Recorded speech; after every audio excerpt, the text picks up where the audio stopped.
Hello guys, নিপাস cooking journey থেকে সবাইকে আসসালামু আলাইকুম। কেমন আছেন আমার আপু ও ভাইয়ারা? তো আজকে আমি চলে আসলাম যে আপনার বাসায় সবসময় যদি মাছ মাংস না থাকে, তো আপনি হঠাৎ করে আপনার বাচ্চাদের এবং বড়দের কিভাবে মজাদার রেসিপি তৈরি করে দিতে পারেন, তো এটাই শেয়ার করার জন্য আসলাম। তো আমি 3টি ডিম নিয়েছি। অমলেট করে নিব। তো অমলেট ডিম দিয়ে তো সবসময়ই শুকনো, শুকনো ভাত খাওয়া যায় না। তো ডিম অমলেট দিয়ে তো ভাত খেতে খুব কষ্ট হয়। তো আমি চিন্তা করলাম যে ডিমটা অমলেট করে আরও কতটা মজাদার রেসিপি তৈরি করা যায়। তো আমার প্রিয় আপু ও ভাইয়েরা, আপনাদের সাথে শেয়ার করলাম এটা।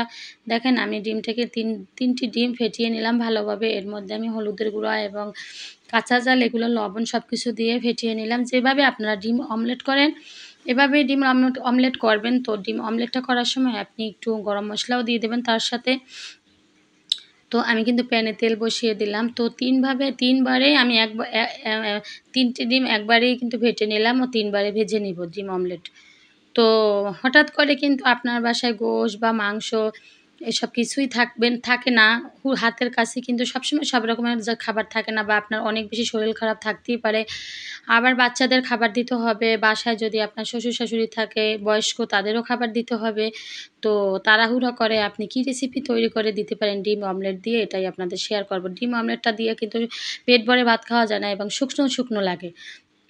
আমি দেখেন 3টে ডিম অমলেট করে প্লেটে উঠিয়েছি। অবশ্যই আমার ভিডিওটি যদি আপনাদের ভালো লাগে আমাকে সাবস্ক্রাইব করবেন এবং পাশে থাকবেন, এবং পাশে থাকা বেল বাটনটি অন করে দিবেন নতুন, নতুন রেসিপি পাওয়ার জন্য।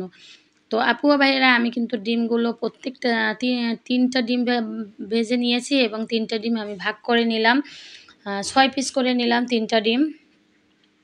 তো দেখেন, আমি এগুলো মশলা কষিয়ে ভালোভাবে, আমার গলাটা ভেঙে গেছে আপু ও ভাইয়েরা, আপনারা কিছু মনে করবেন না। এই কারণে আমার কথা বলতেও কষ্ট হয় এবং ভয়েসটা অন্যরকম লাগছে।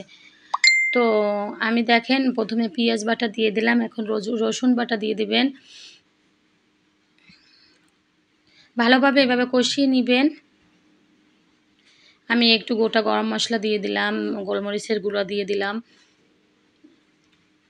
আর একটু লবঙ্গ দিয়ে দিলাম। এভাবে আপনি ভালোভাবে এখন পানি দিয়ে এখানে আপনি মরিচের গুঁড়া এবং হলুদের গুঁড়া আপনার স্বাদ মতো দিয়ে দেবেন এবং লবণ। আমি আমার পরিমাণ, আমার স্বাদ মতো লবণ দিয়ে দিলাম, একটু হলুদের গুঁড়ো দিয়ে দিলাম, আর অল্প একটু মরিচের গুঁড়ো দিয়ে দেবো, যেহেতু আমি এই রান্নায় আমি কাঁচামরিচ ব্যবহার করব। তো আপু ও ভাইয়ারা, এই খাবারটা কিন্তু অনেক অসাধারণ এবং আপনি হুট করে রান্না করে দিতে পারবেন। এবং আপনার শরীর সবসময় একরকম থাকে না, আমাদের শরীর।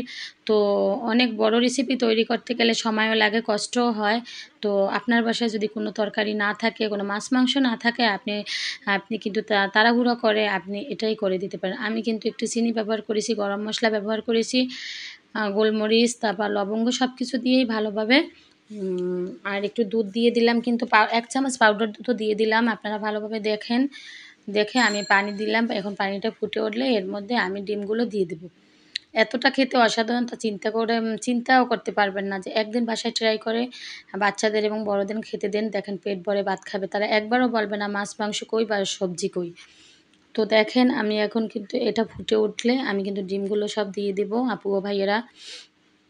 যারা ব্যাচেলার ভাইয়ারা, যারা একা আছেন, ওয়াইফ নাই, বিয়ে করেননি, তো আপনারা অফিসে থাকেন, অফিস দিয়ে আসার পরে আপনাদের ভালো লাগে না, অনেক সময় ভর্তা ডিম দিয়ে ভাত খেতে হয়, ডিম বিভিন্ন রকম ভর্তা করে খান, তারপরে ডিম ভুনা করে খান, তো অনেক কষ্ট হয়। তো আপনারা ডিমটা অমলেট করে ভাইয়ারা এরকম কিন্তু খেতে পারেন, তো আপনাদের স্বাদও লাগবে, কষ্টও কম হবে। তো আমি ভাইয়াদের, আমরা তো মেয়ে, আমরা তো সব রকমেরই করতে পারি, শরীর খারাপ হলেও আমাদের রান্না করে দিতেই হবে সবাইকে। তো যারা ব্যাচেলার ভাইয়ারা, তারা অবশ্যই কিন্তু এই রান্নাটা আপনারা 5 মিনিটের মধ্যে সেরে ফেলতে পারেন।